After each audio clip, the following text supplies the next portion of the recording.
Welcome to Trinity Radio. You found the channel that loves atheists. I'm Braxton Hunter, and today I have a special guest. He's been on the show before, but it's been probably several months or even a year since he was. My pastor, Bret Nicholson. Yeah, Bret, are you glad to be here? Yeah, I'm super glad to be here because it had been so long. It was kind of at that, I was starting to wonder stage. Like, I don't know what I said the last time, but things must have gone well. So, so I'm glad to be reaffirmed. Well, listen, I want to tell you, if you don't go to church anywhere right now, check out One Life Network. If you just go to YouTube and search One Life Network or Bret and One Life, you'll find it. And one of the top 10 preachers that I've ever heard, and I mean that. And so I want you to check him out. We've done other episodes, as we said, with different issues. But today I've brought you on, Bret, because there is a documentary that has been kind of getting a lot of attention. We've sung Hillsong in the church in the past, haven't we? Oh, yeah. Probably a whole lot more than you realize. Big time. So the Hillsong movement, for those that don't know, and I'm sure unless you've been living under a rock, Hillsong is a church or a network of churches and that kind of have a similar mission, but Hillsong also has recording artists and also has all kinds of other stuff. And there's a documentary about it that is out on Hulu, Netflix? Yes, it's on Hulu right now, yeah. And it's 4 episodes long. And Bret had done a video on that. I just watched the documentary series this weekend, so I thought, hey, I'll have my pastor on since he just did a video about it. He's probably got some stuff to say. So, Bret, what do you have to say? Okay. Well, it all started when I did the one video. I've got a couple others coming out, but they're like 10 minutes sound bites on just some basic guidances. I guess the first thing I'd say is one of the reasons I have an interest in this is because in my own life and our church, One Life Network, we were very, very, very highly impacted by Hillsong. I mean, we were inspired originally to do worship the way they did worship. We used to watch our church started as a worship team. I was on that worship team, and we used to watch their videos. This is back in the day. This is when they were kind of on the rise. They were what we wanted to be. Because musically, just their feel, just their look, their sense of anointing, their power. And that's how most people know them. I mean, they weren't only huge just in the Christian world. They were huge across the world, period. Just amazing levels. You're saying were. Would you say that impact? Yeah, I think that's leveled out or not, because this isn't the only documentary that's ever been made of him. One of my staff joked that they got another documentary out about him. I guess they're doing one of those a year or something, because they've had another one.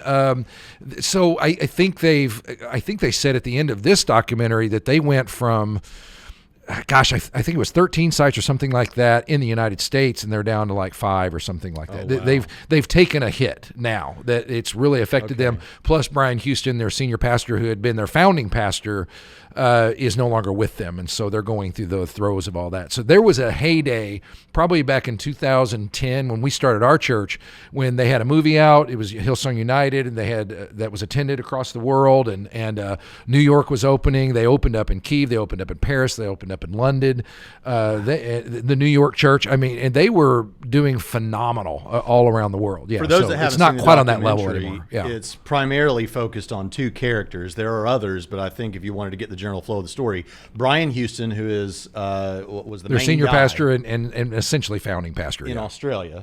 Right. And then you had Carl Lentz, who baptized Justin Bieber and who's kind of like was the pastor to the celebrities and stuff. They're in New York City. He was in New York and had, oh my gosh, the stage set up for New York that they kept showing.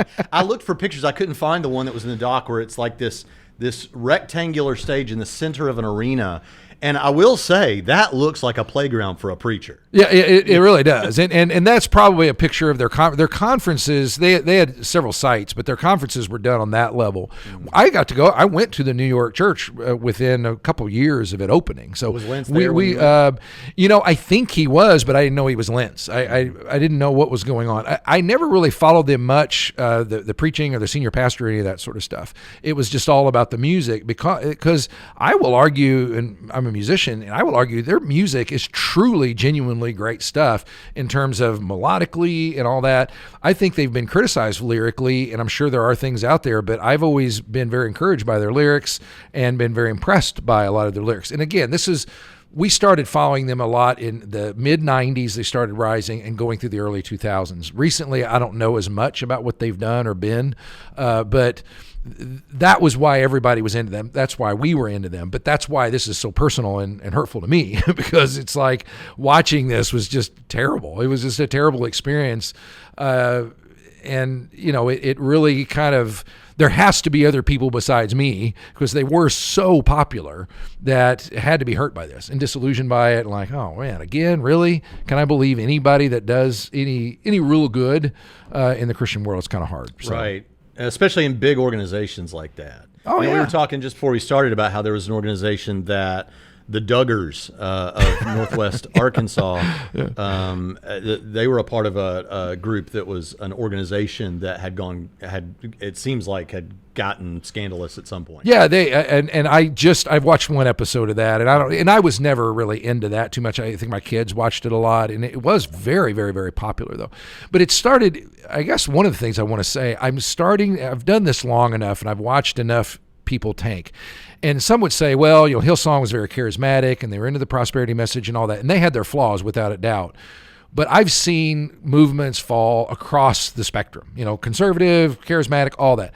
I'm starting to think there's a tipping point somewhere on success levels that just aren't healthy. I think that exists. I don't know what it is. I don't know how to name it. That makes sense. But that's just a working theory, because Hillsong they were doing things on a worldwide scale that no one else was doing. But I think that was part of the seed of the destruction. I just wonder, can any person handle that? If you're the senior pastor, they have 150,000 attenders on an average weekend. They had like 30 sites throughout the world, not just in the United States.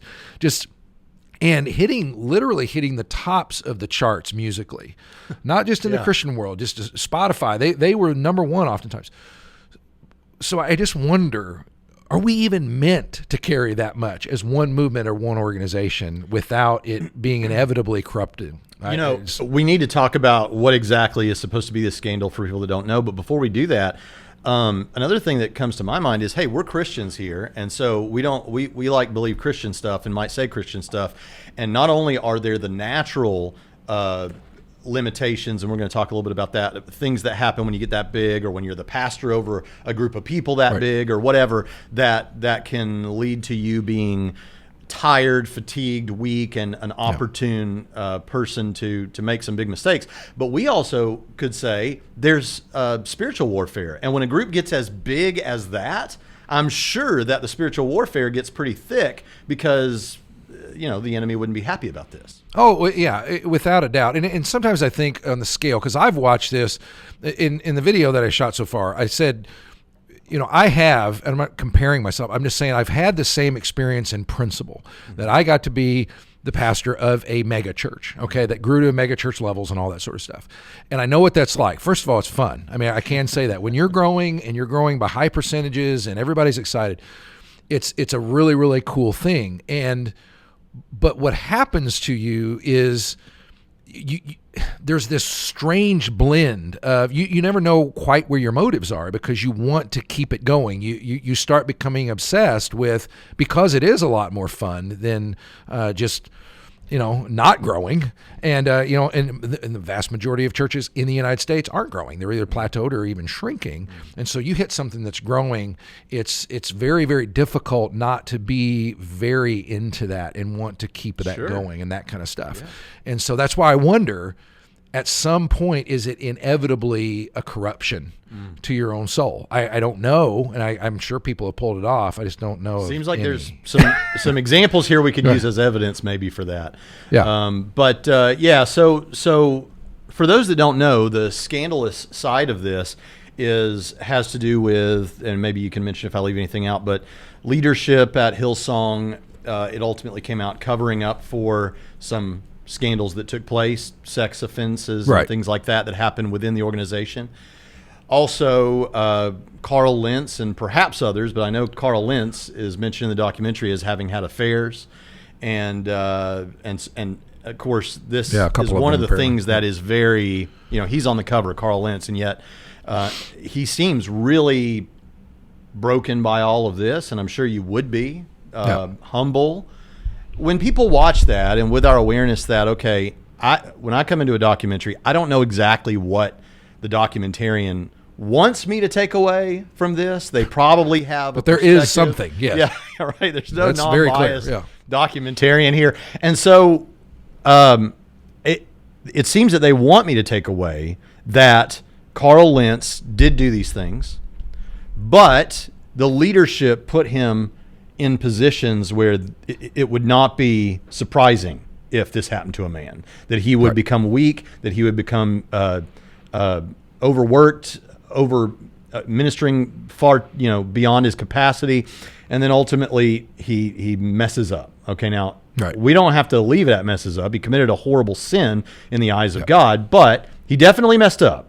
And so here this guy has messed up, and the picture that it gives us is, yeah, he screwed up here, but the real Darth Vaders behind this thing are Brian Houston and the rest of the people that are with him at Hillsong. Yeah, so, you can tell early on I think it's in the first episode, you can tell that's where they're going. Mm-hmm. And again, I can't dispute that that's where they need to go, because speed of the leader, speed of the team kind of stuff. But you can tell that's what they're wanting to do and kind of set him up as sort of this underling that got tripped up, which he may have been. I do think they threw him at the deep end of the pool a lot earlier. And I've seen, again, what I was going to say a while ago, and I kind of lost my train of thought, if I'm being honest, is that what I experienced was a small scale kind of mega church thing, but this is the largest scale mega church that I can think of. And what I saw on a small scale was a little bit of the same kinds of things that they saw on a large scale. And the fact that they don't have more problems is kind of surprising, because they had 30 sites and 150,000 people. I had 3 sites and a couple thousand people. And we had falls, we had struggles, we had people who couldn't handle it, we had people who tripped up really, really, really bad, people that started great and just couldn't handle, whether it was the strain, the stress, or whatever you want to call it, the relational dynamics. We had those kind of scandals. And I also know of other smaller scale churches that you've never heard of that were still successful, same exact thing, that you don't hear about because they're not big enough to hear about. Mm-hmm. But I guess the difference is it's not one of, it's a difference not of kind, but of just degree, I guess, I want to be cautious in saying that, but there is a real there, yeah. You got a taste of, and you said this in your video about this, which we'll link. There's going to be 3 of those videos. We'll link those in the description of this video.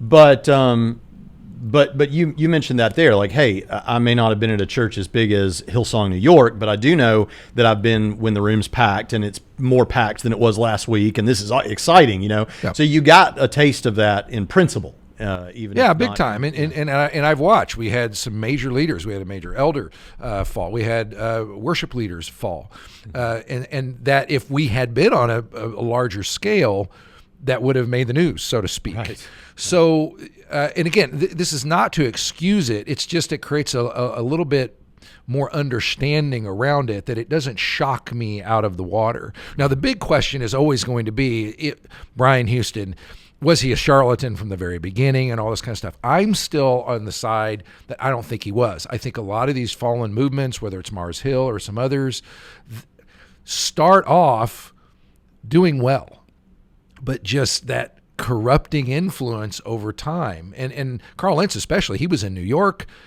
baptizing Justin Bieber, and there were other pro sports figures that he was involved with. He went on Oprah. I mean, how many of us, our egos could truly handle that?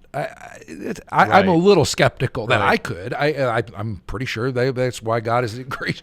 I never have and never will, probably. Yeah, so probably won't do that for me. But how much could it handle? And that's what he had, especially at that age. Again, it's not an excuse. It's just a kind of a wondering, what does that do to a person's soul, quite frankly, in their mind and their heart, and so I don't. That's why I don't just kind of throw the blanket over them. Oh, they're all corrupt. It was just this horrible thing. because most of these movements start in obscurity.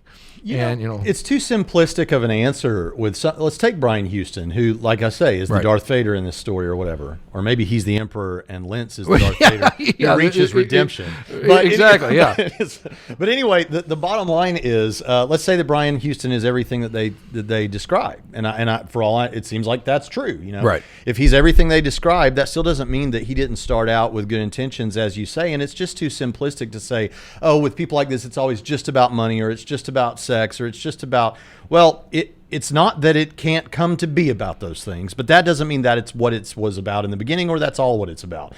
People are complex, and when it comes to ministry, people in ministry and dealing with so many different personalities, and I never thought a woman was flirting with me, for example. I never thought a woman was flirting with me, because when I grew up, I've always had the sweet spot of being a little bit bald and a little bit doughy. And so as a result of that, there's always been a little, this is what Carl Lentz didn't have that he needed. Is there was a little bit of insecurity all the time, just enough to keep me, and so I never, but my wife has been with me in hundreds of churches. And as we were watching that, she said, I have been there when women have been flirting with you, and you didn't even realize it. And I said, yeah, I didn't realize it. Yeah. And so, but I don't know. I don't know the point I was going to make with that. But I felt it was going to a great place. Whatever that place was, it was going to land them. It is true though that when you're a high, that's what it was. When you're dealing with all these different personalities and all these kind of things, it drains you. It just chips away at you to where you don't really have much left to give. And we know studies have been done that people make worse decisions when they've had to make 1,000 little decisions. Yeah. And that can leave you in a spot. And what I thought was one of the most powerful points of your video that I want to get highlighted here. There was a moment when someone in the documentary, well, why don't you tell about it? The guy that said what? Yeah, there was a reporter that was going, and when they first arrived in New York, they made enough of a splash to where reporters from like Vanity Fair were going in there. That's who produced the documentary ultimately. But one reporter went in there and he said something along the lines of, I was watching Carl Lentz up there on the stage and was looking around and thinking, and he said, I got a positive feel. I was like, well, this is a really great thing. But I thought, if all of this takes that level of what he's doing, he can't last. Or something along those lines. Right. He was looking at this guy. Break. Yeah, this guy's doing 7 services in a weekend. He's up there. He's pouring it out. There's all this energy and all this stuff going on. If that's just dependent on him, he's not going to make it, basically. Yeah. He prescribed, there's going to be a fall here at some point. Yeah, I love it because, first of all, you may not know this, but that's what if you went to a preacher's conference, not like an apologetics conference, but like a conference where a bunch of preachers get up and preach to each other, this would be something that would almost certainly be said, is that if you wear yourself out this way, this can happen, and if you have to be putting out and you don't take time to rest. And yet this man, for all we know, is an unbeliever, working for Vanity Fair, and he says this very thing and uses terms that Christians often use. Like I think what he said is he can't do all that and not break. A man can't do all that and not break. That was his words, yeah. And that's what happened, and that's what we've always said could happen with this. Yeah, and that's what's so unfortunate, because you can get into a place where your success becomes almost an enemy, because having been, again, to a small degree in that place, there becomes a pressure to, I got to keep this up. I don't want to lose it. I mean, that'd be terrible. And I did experience that too. And it was terrible. So, but you put pressure on yourself and you keep pushing yourself. It was kind of a telling thing where Carl Lentz talks about how he called Brian Houston and said, hey, I'm doing this 7 services on a weekend, and I don't know, I'm not in a good place. And Brian Houston said, well, I used to do 11 when I was your age. Yeah. Okay, so that's what he was dealing with. And then he says, well, I thought to myself, because Brian was basically saying, man up, man. This is the job. Yeah. And I could do it, so you can do it. And Carl Lentz has been told he's the boy wonder, and he's been producing as though he's the boy wonder. And he thinks to himself, he says, I thought to myself, well, if he did 11 at my age, and I know he's doing like 10 now, well, then I should be able to do 7. you know, but that's... So this feeling that something's wrong with me Yeah. is wrong. So I'm just being a wimp or whatever else, Yeah. which is really scary and but I get it. So But I get it too. Have you ever done 7 services in a weekend? 7? Yeah. No, the most I ever did was 4. Yeah. And I can say I wasn't a fan. I mean, there comes this weird point. And they said that Carl Lentz was, and they showed shots of him preaching and all that. There was one lady who cynically said, I think he could cry at will. I think he could cry on a dime, you know.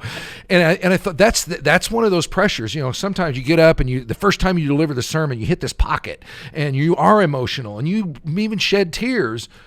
Well, if you got 3 or 4 more coming, when you get to that point, do you shed a tear? I ain't got nothing left. Yeah.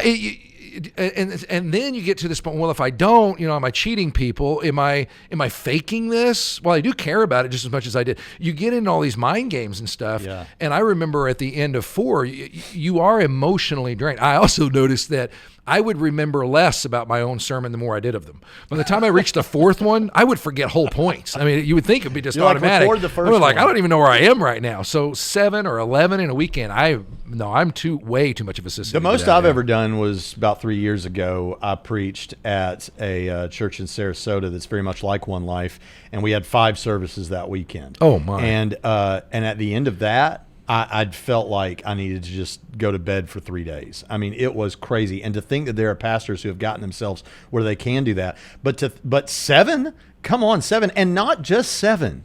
7, a very energetic 7 if we're talking about Carl Lentz. Oh, big time. A very Yeah. athletic 7. Oh, and the whole environment, the music and everything, and that's what people come to expect. And you got to remember, you know, we say sleep and rest is almost 90% all your brain. It's not your body; it's your brain. It's processing things, and you literally can have experience of. If you've ever felt drained, where you can barely make a decision about what sandwich to order after a certain point. That's why they say, you know, late at night, you'll, you know, even though you want to lose weight, you'll eat, you know, a dozen Oreos at a sitting. You know, This is one of those moments where I feel like the preacher was thinking of me when he said that. Oh, they're gonna me because I've done it because they say you know when you first wake up in the morning you're all ready to go and you wouldn't even eat any Oreos, but you know late at night when you're right before you're just kind of kicking back and you're watching some show, that's why, because your brain literally has worn out. And so after 7 sermons and in between all sermons you always get questions and conversations and crisis. Usually, almost it's always crisis. People come to you, oh, you know, my mother's in the hospital with cancer, or my cousin just got thrown in jail. And you're trying to process people through deep things. That has a wearing effect on you. It really, really does. Well, one last thing, unless there's other things you want to talk about with this, one last thing I wanted to talk about was how we as Christians maybe should think about this as a cultural artifact. I mean, people are going to bring this up, perhaps around us who are not Christians or who are Christians, but maybe have bad opinions about this. We would say, and so one of the things I've noticed is that you know, a documentary like this throws in a lot of things that aren't necessarily directly related to what we as Christians would see as problematic. We would agree with unbelievers that what Brian Houston did, if he covered up for people, was wrong. We would agree that what Carl Lentz did when he cheated on his wife was wrong. We would agree with all of that stuff. Yeah. If there was manipulation, that was wrong. We agree about all of that. But then the documentary will throw in things like creationism or sexual purity, things that Christians who are very sensible, you know, Christians who are not morally, don't have any moral failings at all, that, you know, on that level, we're all sinners, but don't have any big moral failings. Well, they might hold different views on this. And so it kind of shoehorns a very secular message through this thing. And I just wanted to get your thoughts on that. It is interesting. You have to remember, and that is good coaching, that as a Christian person, first of all, I would say, I love the saying that I got from a business book years ago: face the brutal facts, but never lose hope. You know, in any situation in life, always face the brutal facts. So the brutal facts of the matter are, this documentary tagged Hillsong off base in a number of ways. I mean, I don't think that's denied. They offer the evidence, all that. But like you said, there are things that are presented as wrong that are standard evangelical Orthodox Christianity for 2,000 years stuff, mainly around sexual immorality. We all know that. We have standards for our ministries and worship teams and all that kind of stuff. Certain, sexual activity outside of marriage. If you're engaged in that, you're living with your girlfriend or whatever, you can't be on our platform. All those things. Now, if you say that stuff in front of of the world in general on a documentary, and you put ominous music behind it, you look like you're the biggest jerk ever. But so they get some of that, and that's what you got to remember. This is the worldview of the people that are disapproving throughout the whole thing. So they're throwing all that stuff in. So there is some of that, and that's just kind of a thing you got to be a little bit more sympathetic, because I've heard an author say recently, you always have to remember that the Christian sexual ethic has been unpopular for 2,000 years. It's never been popular. It's never been accepted. Pretty much the world has always hated it, and they're never going to stop hating it. That's just it. And so just kind of, you have to take the good with the bad as far as that goes. So, all right. Anything you want to say to sum all this up? Sum all of it up. I would say face the brutal facts, but never lose hope. And when you go through things like this, I hate this because I've seen a number of my favorite ministries tank, but I've also seen a number of them thrive and do well. But take it as a cautionary tale that I just think there's a tipping point somewhere, and maybe it's all in all of us as individuals, that be vigilant. If you think you're standing firm, be careful that you do not fall. And be vigilant about, what you're handling. And if you're outpacing yourself, no matter what you're doing, whether it's a church or a business in your Christian life, watch that, because these kinds of things prove continually that none of us are immune to falling at some point. Well, that connects with everyone, but we know that there are pastors, and perhaps there are pastors at large churches or multi-site churches that watch this show. And if that's you, I hope you'll take that advice to heart. And I also hope that you will check out One Life Network on YouTube and watch their sermons if you don't do anything else. And they have great videos. They're higher quality than what we do here, but they also have the sermons. And so if you're not into just another YouTuber, go to the sermons. I think you should watch all of it, and I think your life will be greatly enriched. And if you know someone who you think would be receptive to a church where you, what do we say, you can bring your brain to church, well, then send them the links to a One Life service that you think is good, because I believe it will bless them. Bret, thanks for being on the show with us today. Thank you, Braxton, for all those kind words. Very cool. For the rest of you, we'll see you next time on Trinity Radio.